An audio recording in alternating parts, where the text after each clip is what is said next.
So today I'm here with Bianca and Tom from VIP, and they're going to be discussing the Bring Back the Blue Bin in Modesto, and they're going to talk a little bit about their organization and recycling in their community. So yeah, like you said, this is Bianca Lopez. My name is Tom Helm. We both are social and environmental justice advocates for Valley Improvement Projects. We are located in Modesto and work in Stanislaus County and the San Joaquin Valley in general, and kind of California also in general.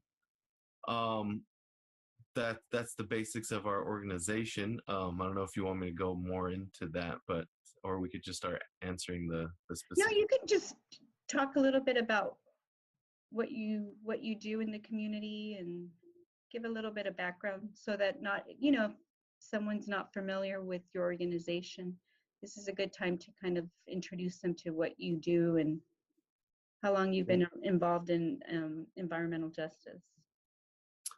Well, we've been doing kind of community organizing and advocacy since 2009. We didn't start the group Valley Improvement Projects till 2012.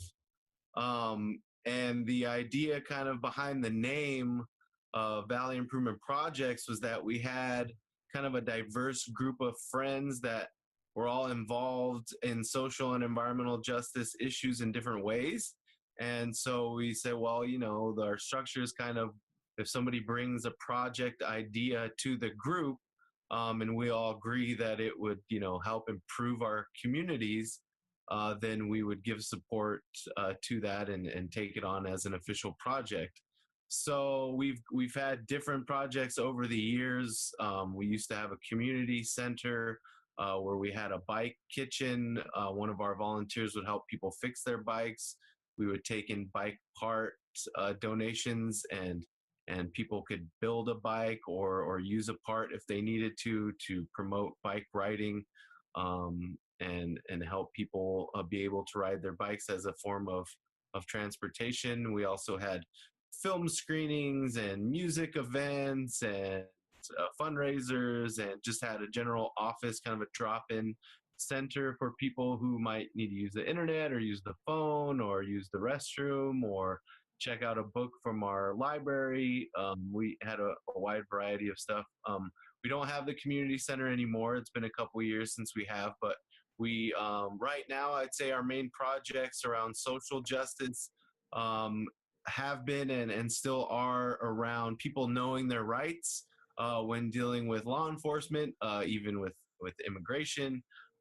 Different things like that. So we do know your rights workshops. We've talked about keeping law enforcement accountable to the people, making sure they're not abusing their power. We've showed people how to go through the process of making a complaint. You want to add anything else to that? That's just the social justice part. Okay. So it's a little bit of both, environmental and social, because of course they're all interrelated, so that's great. So let's get into your current, and you guys have your hashtag Bring Back the Blue Bin, which is great. I love it. So tell us a little bit about how that came about and your work around the Bring Back the Blue Bin. You want to talk? I don't want to talk the whole time. Yeah, you shouldn't. So I'll start a little bit with the background information about here in our local community and statewide. Stanislaus County has one of the 3 incinerators in the state, trash incinerators, where they burn the trash and turn it into energy. And so here in Stanislaus County, it's called, the company who runs it is Covanta Energy. What's the official name? Covanta Energy, I think. It's located in Patterson off of the 5 and Crow's Landing. In Crow's Landing, sorry. So close to Patterson. Near Patterson. Yeah.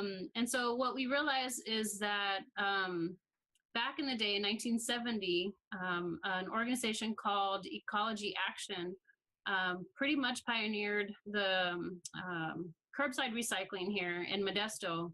It was one of the first curbside recyclings in the country.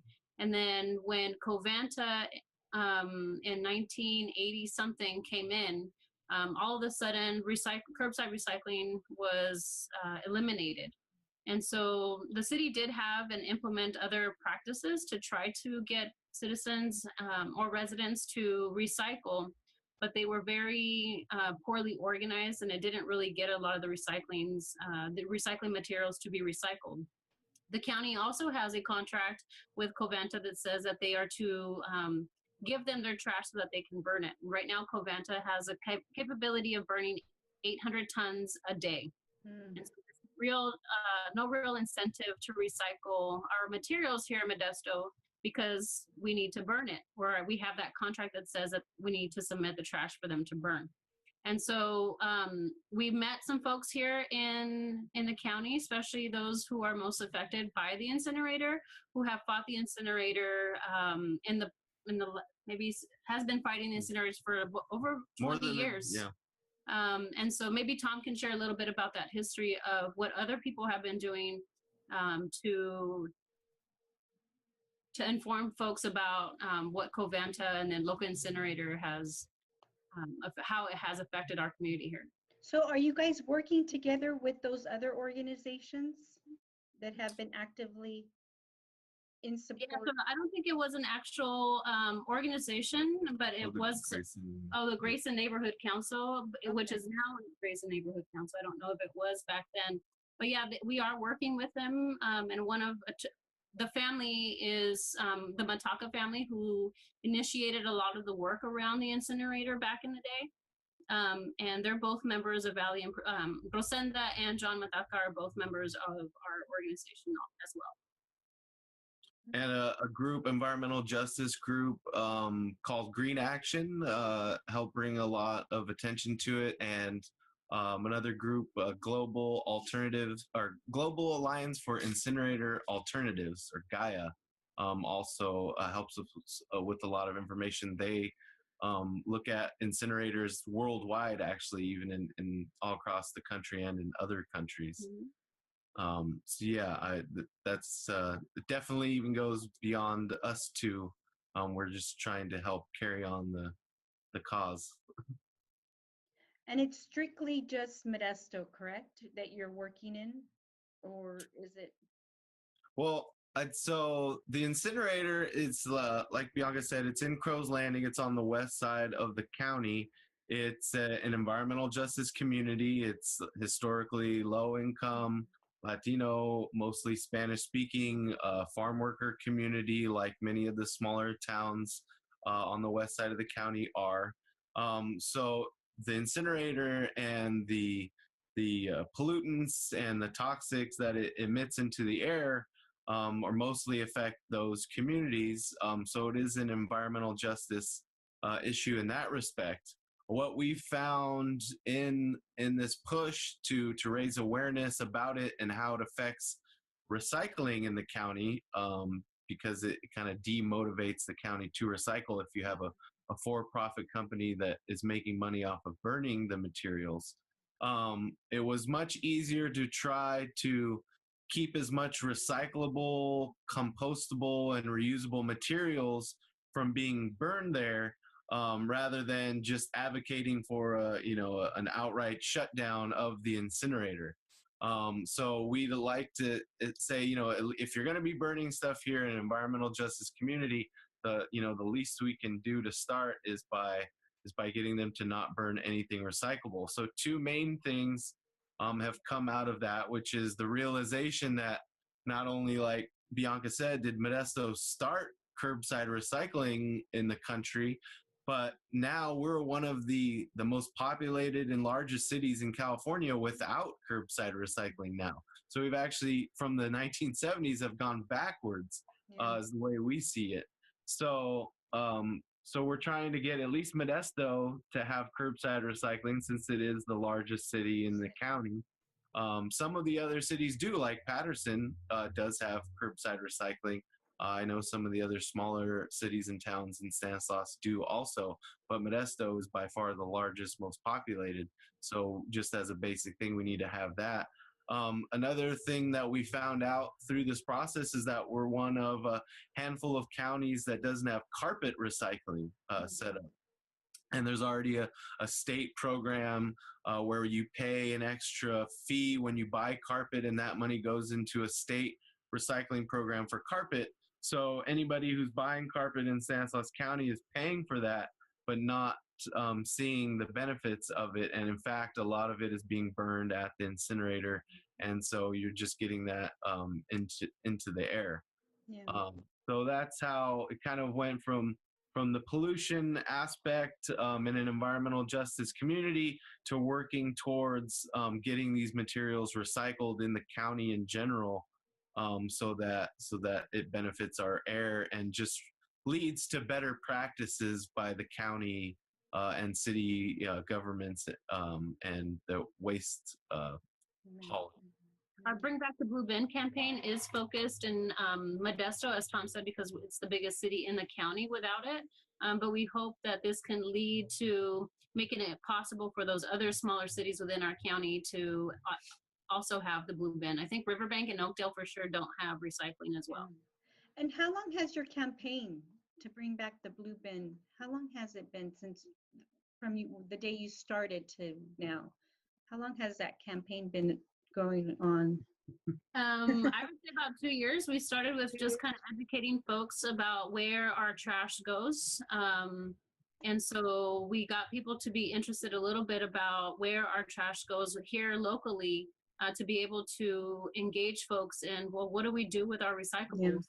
And why are we burning them? And so I think now that we've gotten folks asking those questions and being more informed about where our trash goes, I think we are able to get folks behind this campaign now, to be able to put pressure on some of the policymakers, like City Council and the Board of Supervisors, to be also in support of the Bring Back the Blue Bin campaign. That's great. That's great. So I mean, it's important for so many reasons, right? Our air quality, as you mentioned, the incinerators, but why is it important at the local level? I mean, I understand that, you know, it's got all these implications, right? The air, you know, so what would you say is the most important reason to bring it back? Well, our number one reason, like we kind of said, was the incinerator. Okay. We feel that if they're going to be burning stuff and polluting the air, especially in an environmental justice community, the least we can do is try to deny them as much recyclable material, which should be getting recycled anyway. And so that kind of came first, and then realizing that Modesto is one of the largest, most populated cities in the state to not even have curbside recycling, and how those two issues were related, kind of drove us to the recycling aspect in it. So for me personally, the pollutants that are released into the air in that area, NOx, PM 2.5, which is the particulate matter, very small particulate matter that can get into your bloodstream and into your whole body. A lot of other toxics like dioxin, metals like lead. I have a whole list. I haven't memorized all of the things that it emits, but those are the most important things to me. I know countrywide, Latinos are 40% more likely to have asthma and other respiratory problems, and it's because of reasons like this. That's why the whole environmental justice movement came about, right? The poorer, most vulnerable people in our communities are usually taking on more of a pollution burden than everybody else. So it was no surprise to us that this facility, which does emit toxic chemicals and pollutants, is in an area that is historically Latino farm worker communities. They feel so that was the most important thing to me is public health of those people that are breathing that stuff in, and the environment, right? And the environment to our heart. So I don't know if you're familiar with CalEnviroScreen, but on CalEnviroScreen, it does show that community is in the 90 percentile of most affected with cumulative impacts. Am I saying that right? With cumulative impacts. So cumulatively, so the Covanta itself isn't creating that situation there, but with the highway being there, with all of the semis, the traffic, and then also the warehouses, Yeah. and then you add pesticides. So all of that added does create a higher burden than just Covanta in itself. Yeah. And so that's what's happening in this area. So we took it upon ourselves to educate folks also on how to use it, Callan virus means, because we're not making this up. Yeah, no, And definitely. as we just found out the other day, is the Lawrence Livermore lab, which is not that far away, which tests bombs and stuff, also releases dioxin.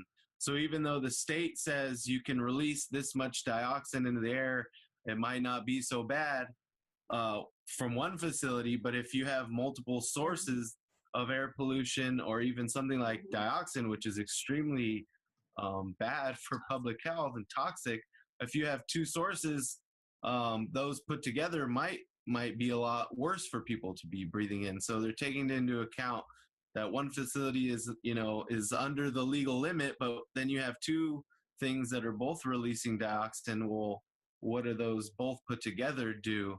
And there's not too many places that look at that, at the cumulative impacts, as Bianca was saying. Exactly. No, it's very true. And that kind of leads to my next question is, how does this connect to environmental justice? I know you mentioned that a lot of the communities that are most burdened are from these EJ communities, that these industries are located in these communities.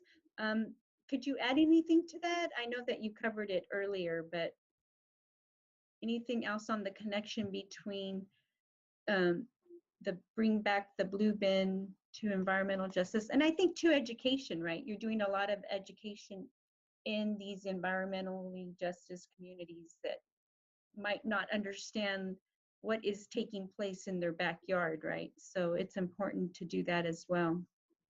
Well, I would just say quickly, and Bianca can add, is until recently, until the environmental justice movement came along, places like the San Joaquin Air Pollution Control District, which oversees stationary sources like the incinerator, they weren't always putting out materials in Spanish, for example, or taking into account, where populations live when they have hearings on these issues. So it might be at their office here in Modesto, and a little bit harder for somebody from Crow's Landing to make it to a meeting. What time of the day or what day of the week do they have these meetings? Is it set up for people who are working regular hours to be able to attend it? And then if they do attend a meeting, are they able to understand because it's in their language? The materials put out in Spanish or their language. If they're just putting it up on a website, do certain people have access to the internet or to a computer? So those are all environmental justice issues. Do these communities that are most impacted and most vulnerable have the same access to give their input into this process as everybody? Which then kind of just turns into a social justice issue. Social justice, yeah, because it's connected, yeah. No, and that's great that you guys are providing that information and that education on the importance of bringing back that blue bin. So kudos to you. Thanks. As far as you mentioned how it affects the communities health-wise, could you think of any other ways that it affects how these communities are living in Modesto or any other cities that you can think of that don't have that capability to recycle, and what's happening? Well, one of the things that we think the blue bin would help do is allow folks who can't take the time to go to the recycling center to take the recyclables. It will allow them to have an easy access on a way to do that. If you don't have transportation to be able to take your personal recyclings to the recycling center, the blue bin would allow that. So you can just simply put it in your blue bin and put it out on the street for somebody to come and take it out for you. I think some people who are also burdened with the social issues, maybe you're working 2 or 3 jobs, not making ends meet, you're not going to really care about where those recyclable materials go. But if we make it easy for people to just dispose of it in another bin here that we know is going to be recycling them properly, then I think that would help us in the long run and locally. But I think that's one of the reasons why we're pushing the blue bin for those folks that don't have the resources to even consider maybe what they do with their plastics. And I think you're also creating a new generation, the younger generation, right? Who might have not grown up on this blue bin and recycling, and you're kind of reintroducing and that idea in those communities so that the younger, generations could start that movement. And I think we're going to see that. I feel like I'm seeing that with other movements, and I think something like so simple as recycling, you're going to start seeing those younger generations starting to take that initiative and wanting to do their part. So I think that's great. Exactly. It's been, well over a decade since Modesto's had a real curbside recycling program. So what have we been showing kids?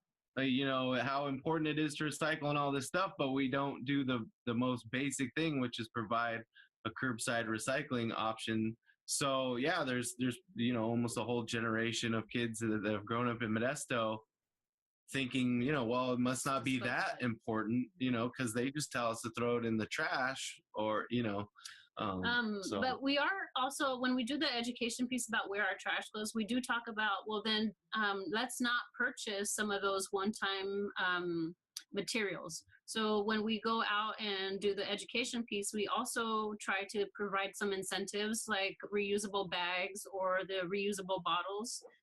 So we're also trying to educate folks and the youth about how if we keep purchasing these things, we're going to have to keep recycling them. But why even produce more trash is what we try to pose in their minds. And currently, when you mentioned youth, I thought of one of the groups that's helping us right now and is actually pushing the Blue Bin campaign with us is the Youth in the Valley, Faith in the Valley. Their youth group, and Kim is leading that group right now, and she's got maybe 7 to 9 students that are currently working, and as we speak right now, they are calling cities that have recycling, curbside recycling, and trying to figure out what is the cost, how much does the city actually charge their residents, and then asking residents what is the benefit of having a blue bin in those cities that do have curbside recycling. They're supposed to create a little research out of that, and so they're calling, I think, 15 cities within the county as we speak today. So they're really taking the initiative. They've also done door-to-door. They've asked folks if they're interested in recycling. They also are asking questions like, why don't you recycle if you don't? And then would the blue bin be something that you're interested in? And I think they've done a lot of footwork for the Bring Back the Blue Bin. And then not too long ago, they had an event at, what's the name of that park? One at The Marshall Park? Yeah. Marshall Park. They had a little event to educate folks about where the trash goes, and then we helped them talk a little bit about the incinerator and got folks to be interested in helping with the Bring Back the Blue Bin campaign. So a lot of them are posing questions and asking and being more involved by educating themselves, and then they're also asking, how can I help make it happen? Awesome. So we're looking into I guess maybe one of your questions is probably going to be, what are we doing to get this actually happening? So we're meeting, or we'd like to set up some meetings with city council representatives to see what they think about the blue bin and what are some of the challenges that they see before implementing something like this, because we already know that some of those people in power think it's impossible. Yeah. but we want to be able to help them, give them the right facts and educate them a little bit on the benefits and push forward with this campaign. Yeah, and I think sometimes they get trapped in that ideology of not changing, and you know what I mean, and overthinking how how something so simple might not work, and I think that's great that you're able to meet with them and talk to them and give them facts and actually educate them on what it is and what it entails. So that's awesome. And yes, that was my next step. What are your next steps, and how can community residents participate or get involved in the process? Something that we're looking into is doing a tour of some of the places that actually do recycling and benefit from recycling. So there's a couple of cities that we have in mind. San Francisco, who I think has above a 75% waste diversion. Like 90%. Now. I think they've done a lot more. We want to go to their center and ask questions about how they recycle and the benefits of that. And I also believe Santa Cruz is another example city that does really well with recycling. And then another city is Monterey. And I think some of these cities, if not all of them, actually profit from a recycling program. So they not only do they have recycling, but they're also bringing in some money out of some of these recyclings centers, because not only do they recycle plastic and metals, but they also refurbish materials like lamps and telephones, toasters, so that it's not disposed of so easily. People can fix them or buy a fixed item that they don't have to go buy a new item instead of creating more trash. Yeah. So we'd like to invite folks. We did just recently write a grant, and so hopefully we receive it so that we can invite folks to come out and do those tours with us. We will be inviting the youth group that is with us. We're also going to be inviting community members who are interested in pushing this campaign, and then of course some city council members if they're willing to come with us to get to see what the possibilities are with the Bring Back the Blue Bin campaign.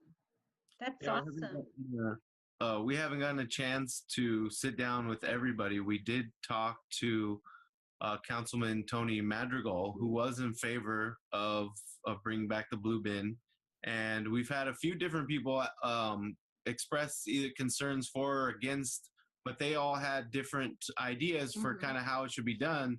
And so I told them, Valley Improvement Projects just wants to see the materials get recycled and not be burned and not give them more material to burn and pollute our air. So it was suggested that, instead of the contracted trash haulers, that the city could run the recycling program. If there's a little, money to be made there, then that could go to the city, where you would be in favor of that.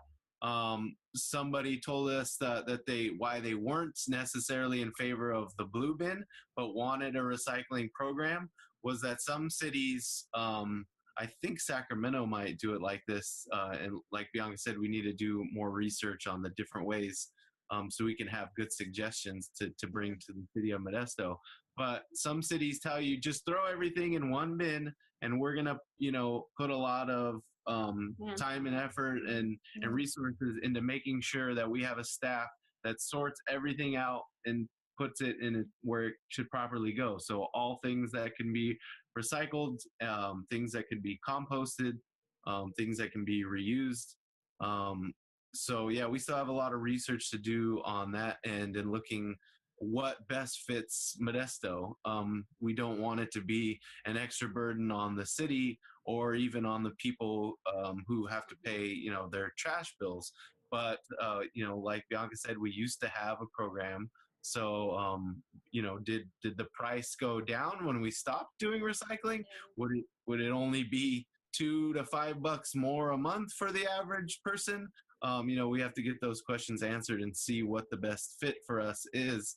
But like Bianca was saying earlier, a lot of the youth and people that we talk about is kind of like, oh, well, yeah, that's a pretty simple and easy idea. We should just have curbside recycling. And we have to tell them kind of the history of the incinerator and how it's not that easy. There's somebody who wants that material to burn it and make a profit off of it. So you're not, you have to kind of go against that already established structure that's been there since the 80s. Yeah. Well, you guys, and if there's anything else you want to add, please do so. And I think just knowing all the hard work and, the fact that you've been doing it for 2 years says a lot, that passion, devotion that you have to the project. And if there's anything Catholic Charities can do to support it in any way, please reach out. And best of luck to you. Thank you so much for I doing would this. just say that we didn't say is if you do have access to the internet and a computer or even on your phone, you can go to valleyimprovementprojects.org, and there's the first article that you'll see on there has all the information about this campaign in particular. You can sign the online petition on that article. We have a physical petition that you can sign. So if you see that we're going to be at an event, you can come out to the event and hang out and learn more. We got cool buttons that you can wear and pamphlets with more information, and you can help us spread the word and call your city council people and let them know that you support. And then if you have any community events where we can come and table and educate folks here within our county, that would be great. Or if you would just like to invite us to educate folks on where our trash goes and how to properly recycle and compost and use the current bins that we have right now, we'd definitely be interested in coming out for you. Great. Well, thank you so much, Bianca and Tom, and good luck to you. And we'll be in contact. I'm sure that helps support your cause. Great. And thank you. And thank Catholic Bye. Charities.